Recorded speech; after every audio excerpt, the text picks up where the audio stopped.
Korean venison stir fry. I'm going to put a little bit of bacon fat. We'll add in a little bit of red onion and some mushrooms, let them get a little color.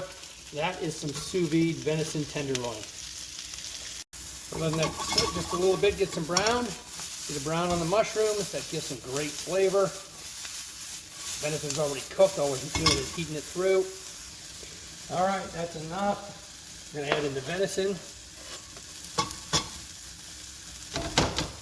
We will add in just a little bit of sesame oil, Korean red pepper,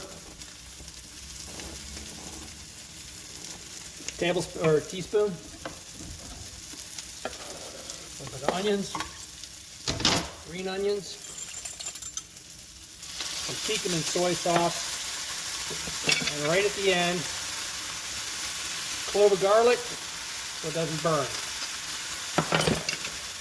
Stir that up.